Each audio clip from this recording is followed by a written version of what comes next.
안녕하세요. 파이팅 홍콩 TV입니다. 오늘은 택시 운전 자격 시험 듣기로 끝내는 스피드 암기 노트 4편을 진행하도록 하겠습니다. 바로 시작합니다. 오늘은 안전운전 파트를 마무리 짓도록 하겠습니다. 우리가 주행 중에 핸들이 무겁다고 느낄 때 원인과 알맞은 조치는 일단 앞바퀴의 공기압이 부족할 때, 타이어가 마멸됐거나 휠 얼라이먼트 앞바퀴 정렬이 불량할 때 핸들이 무겁다고 느낍니다. 모두 조향 장치 쪽 문제죠.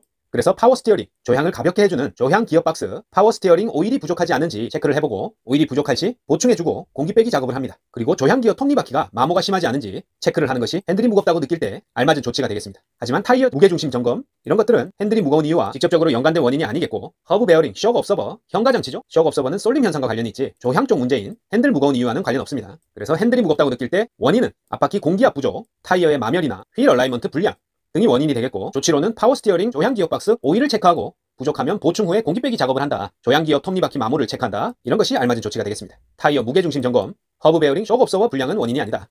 ABS, 안티락 브레이크 시스템. ABS 시스템은 급제동 시 미끄러짐을 방지하고 핸들 조향성을 향상시킨다. 자, 우리가 일반적으로 그림에서처럼 ABS가 장착되지 않은 상태로 여기 초록선에서 브레이크를 밟으면은 관성 때문에 계속해서 직진하려는 성질을 가집니다. 그래서 핸들을 돌려도 좌우로 잘 꺾이지가 않고 차량은 그대로 직진해서 전방 장애물을 충돌하게 되는데, 노면과의 접지력을 높이기 위해서는 브레이크를 밟았다 뗐다를 연속적으로 할 수밖에 없습니다. 그런데 사람의 발로 짧은 시간에 여러 번 밟았다 뗐다를 하기 힘들기 때문에 이 ABS 시스템으로 1초에 10회 이상 브레이크 페달을 밟았다 뗐다를 연속적으로 하는 효과를 내면서 제동 시에도 관성력을 신속히 억제하면서 핸들 조향 성능을 향상시켜서 앞에 장애물을 쉽게 피해서 갈 수 있게 되는 겁니다. 그런 장치가 ABS, 안티락 브레이크 시스템인데요. ABS 경고등은 시동키를 돌리면 일반적으로 3초 정도 점등 후에 소등이 되면 정상 상태입니다. 그리고 모든 차륜에 동시에 최대 제동력이 작용하도록 한다 하면 맞는 말입니다. ABS는 각 바퀴에 설치되어 있기 때문에 모든 차륜에 동시에 최대 제동력을 작용하도록 한다. ABS는 급제동 시 핸들 조향을 불가능하게 하는 게 아니라 가능하도록 하는 거죠. 급제동 시 미끄러짐을 방지하고 핸들 조향성을 향상시키는 게 ABS다. 자, 그리고 터보차저, 과급기인데요. 엔진에 공기를 과하게 불어넣는다. 급기 쪽으로 더 많은 공기를 불어넣어서 출력을 향상시키는 장치가 터보차저, 과급기입니다. 그림에서 보시는 요 위쪽 회색 부분이 과급기 터보차저고요. 요 아래쪽에 엔진 실린더와 위에 연소실,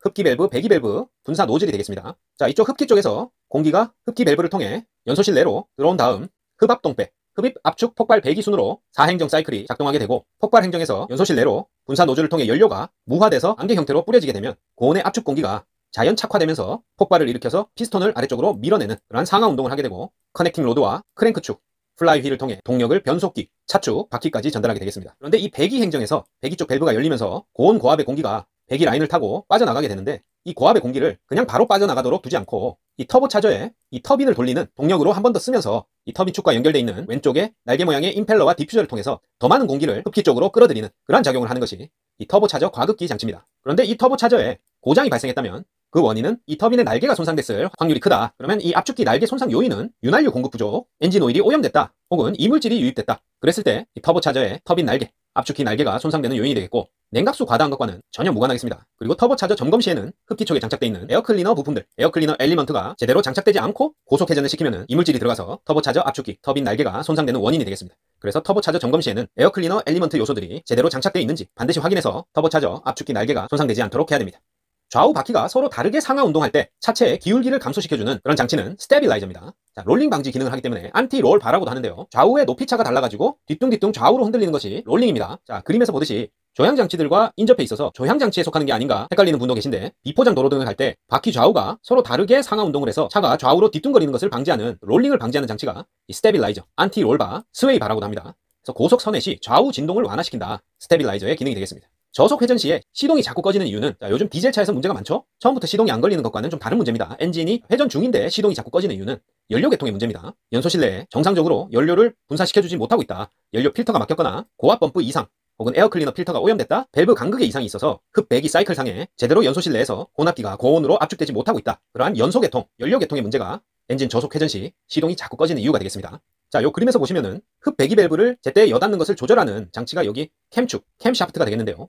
자, 여기 볼록 튀어나온 부분이 이쪽으로 돌아서 시소처럼 로커 암의 오른쪽 부분이 이렇게 올라가면 이쪽은 반대로 내려가면서, 자, 여기 흡배기 밸브를 아래로 열게 되겠죠. 그런데 이 로커 암과 이 밸브 사이의 간격, 요 갭이 밸브 간격입니다. 요 간격이 너무 느슨해지거나 너무 뻑뻑해지면 미세하게 조정되는 흡입 압축 폭발 배기의 그 시퀀스 타이밍이 어긋나게 되면서 제대로 동력을 생산하지 못하게 되겠습니다. 그래서 밸브 간극 이상도 저속 회전 시 시동 꺼지는 원인이 될 수 있다. 자, 레이디얼 타이어의 특징을 살펴보면 대부분의 승용차에서 사용하고 있는 것이 레이디얼 타이어인데요. 이 레이디얼 타이어는 아까 그림에서 살펴봤듯이 타이어의 골격, 이 카커스가 여러 겹으로 이 타이어를 감싸면서 이렇게 조여주는 형태를 띠고 있습니다. 반면에 이 그림에서 요거는 바이어스 타입의 타이어인데요.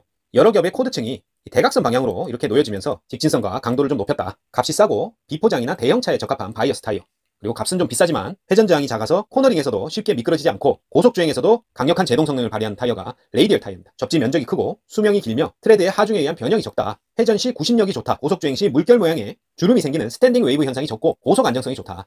레이디얼 타이어의 특징입니다. 하지만 충격 흡수가 적어서 승차감이 좋지 않고 바이어스 타입에 비해서 가격도 비싸고 저속주행 시 핸들이 다소 무겁다. 이런 단점도 가지고 있는 것이 레이디얼 타이어입니다. 배터리 방전 시에는 우리가 점프를 하죠. 다른 차량의 배터리나 보조 배터리를 통해서 점프 케이블로 연결 후에 시동을 거는데요. 그렇게 시동을 건 후에 케이블을 분리하는 방법은 점프 케이블 양극 음극이 서로 닿으면 아주 위험합니다. 그래서 닿지 않도록 하고 음극 단자, 마이너스 단자를 먼저 분리하고 그 다음에 양극 단자를 분리합니다. 음량이다. 음량. 분리 순서는 음량이다. 완충 장치, 현가 장치에는 쇼크 옵서버, 스프링, 스테빌라이저 있습니다.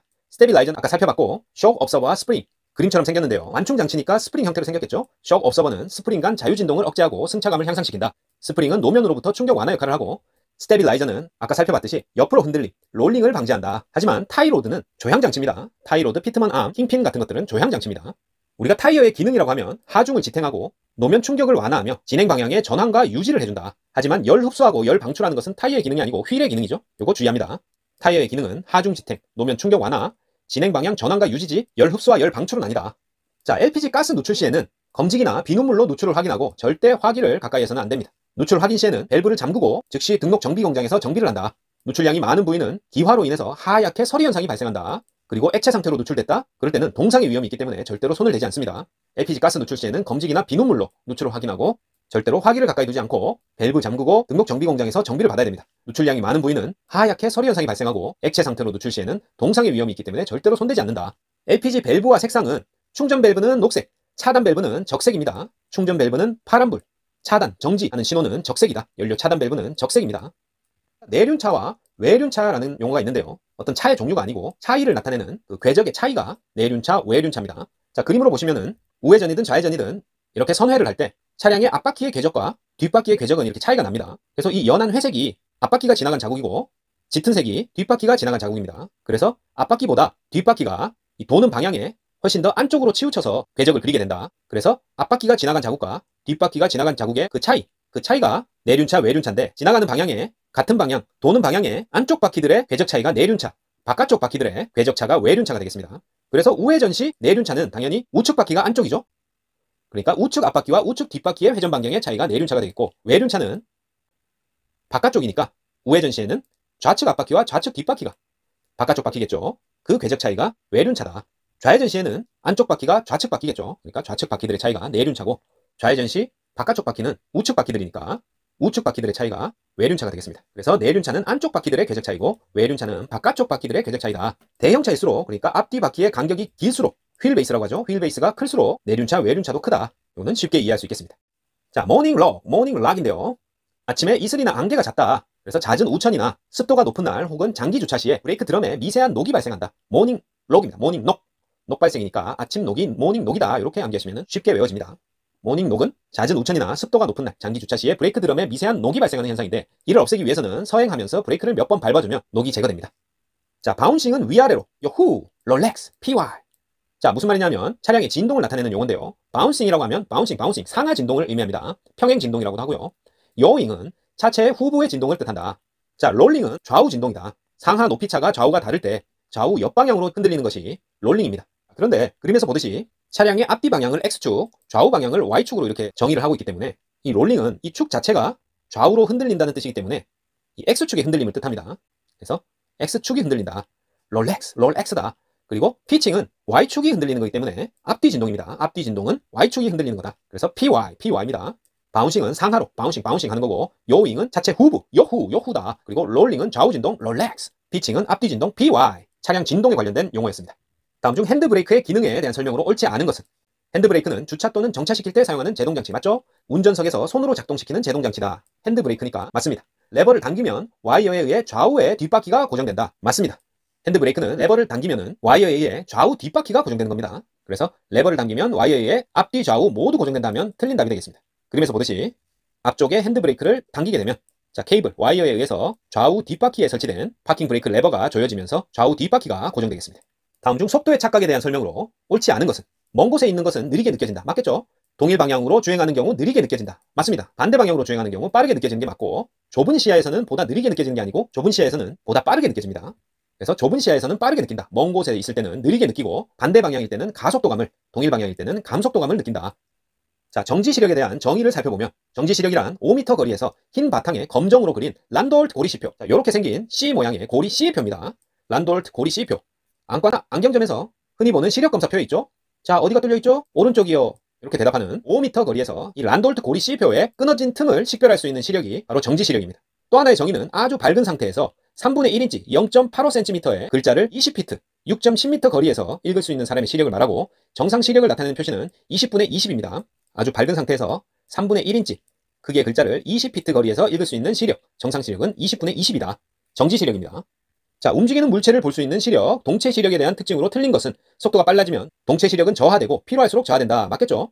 동체 시력이란 주행 중 운전자의 시력을 말한다. 맞고요. 정지 시력에 비하여 동체 시력은 30% 정도 낮다. 맞습니다. 정지 시력에 비해 동체 시력은 30% 정도 더 낮다. 움직이는 게 더 잘 안 보인다, 이런 뜻이죠. 동체 시력의 저하율은 연령과 관계가 없다. 있겠죠. 나이가 들수록 움직이는 물체에 대한 시각의 반응 속도도 느려지는 게 당연합니다. 자, 언더스티어, 언더스티어와 오버스티어. 많이 들어보신 용어인데요. 언더스티어는 코너링, 선회시의 구동력이 원심력보다 작을 때. 자, 아래 그림을 보시면은, 자, 위쪽 그림이 언더스티어인데요. 속도를 줄이지 않고 그대로 진입하면서 핸들만 틀었다. 그랬을 때 이 원심력 때문에 핸들을 돌린 것보다 바깥쪽으로 이렇게 더 밀려나는 현상입니다. 주로 전륜 구동에서 앞바퀴가 구동하는 상태에서 핸들을 틀게 되면 앞바퀴의 구동력보다 차량의 원심력, 관성이 더 커서 바깥쪽으로 밀려나는 현상. 그게 언더스티어고, 오버스티어는 주로 후륜 구동에서 발생합니다. 자, 아래 그림과 같이 뒷바퀴는 계속 돌려 그러고 앞바퀴는 핸들에 의해 노면의 마찰력을 발휘하면서 꺾인 상황이기 때문에 차량의 뒤쪽이 바깥쪽으로 밀리면서 차가 안쪽으로 이렇게 돌아버리는 그러한 현상이 오버스티어가 되겠습니다. 언더스티어는 전륜 구동에서 발생하고 바깥쪽으로 밀리는 현상이다. 오버스티어는 후륜 구동에서 발생하고 코너 안쪽으로 더 많이 꺾이는 그런 현상이다. 그래서 이러한 현상들을 줄이기 위해서는 진입 전에 충분히 감속해서 신속히 빠져나가는 slow in, fast out을 적용을 해야 되겠죠. 그 다음에 nose down, nose up 현상도 있는데요. 차량의 앞쪽 코 부분이 다운되는, 다이브하는 그런 현상, 앞 범퍼 부분이 내려가는 현상입니다. 보통 급 정지 시에 발생하는데, 자, 사진과 같이 차량의 앞쪽 코 부분이 다운되는 현상이다. nose down, 다이브 현상이고, 반대로 급 출발 시에는 이 코가 들리는 현상, 스쿼트 현상이 일어납니다. 앞 범퍼 부분이 들리는 현상이 nose up, 스쿼트 현상이고, 급정지 시 범퍼 부분이 내려가는 현상이 nose down, 다이브 현상이다. 브레이크 마찰재가 물에 젖어 키워드가 들어가고, 마찰 개수가 작아져 브레이크의 제동력이 저하되는 현상이 바로 워터 페이드 현상입니다. 자, 수막 현상은 물 위에 떠서 미끄러지듯이, 이런 용어가 들어간다고 그랬죠. 워터 페이드 현상이 브레이크 마찰재가 물에 젖어, 이런 말이 들어갑니다. 물에 젖어 마찰 개수가 작아져 브레이크 제동력이 저하되는 현상이 워터 페이드 현상이다. 자, 스탠딩 웨이브 현상은 이따 보고, 자, 하이드로 플래닝 현상은 이 수막 현상이 영어로 하이드로 플래닝 현상입니다. 같은 말이다. 자, 타이어의 회전 속도가 빨라지면서 접지부에 받은 타이어의 변형이, 주름이 다음 접지 시점까지 복원되지 않고 접지의 뒤쪽에 진동의 물결로 일어난다. 이러한 현상을 바로 스탠딩 웨이브 현상입니다. 물결이니까 웨이브 현상이다. 문제 속에 답이 있죠. 타이어의 회전 속도가 빨라지면서 만화처럼 그리면은 타이어가 고속 회전 시 동그랗지 않고 타원형으로 되면서 어느 한 지점은 쭈글쭈글해지겠죠. 그러한 주름이 다음 접지 시점까지도 복원되지 않고 접지의 뒤쪽에 진동의 물결이 일어난다. 이러한 현상이 스탠딩 웨이브 현상입니다. 비탈길을 내려가거나 할 때 브레이크를 반복하여 사용하면 마찰열이 브레이크 라이닝에 축적되어 브레이크 제동력이 저하되는 현상이 바로 페이드 현상입니다. 내리막길에서 마찰열이 라이닝에 축적, 요 말이 꼭 들어가고, 브레이크 제동력이 저하되는 현상이 그냥 페이드 현상이다. 슬라이드 현상, 홀드 현상 아니고 베이퍼 록 현상은, 이 베이퍼가 기포죠, 기포? 기포라는 말이 들어가야 베이퍼 록 현상을 설명하는 글이 되겠습니다. 자, 베이퍼 록 현상은 방금 말씀드렸듯이 브레이크액에 기포가 발생하여 브레이크가 제대로 작동하지 않는 현상이고, 긴 내리막길에서 브레이크를 지나치게 사용하면 차륜 부분의 마찰열 때문에 오일이 기화되고 브레이크 회로 내에 공기가 유입된 것처럼 기포가 형성되는 그러한 현상, 브레이크가 작동되지 않는 현상이 베이퍼 록 현상입니다. 베이퍼 락 현상입니다. 자, 이상입니다. 택시 운전 자격 시험 기출 스피드 암기 노트 4편은 여기까지였고요. 파이팅 홍콩TV 구독, 좋아요 부탁드리고 저는 5편에서 더 좋은 영상으로 찾아뵙겠습니다. 감사합니다.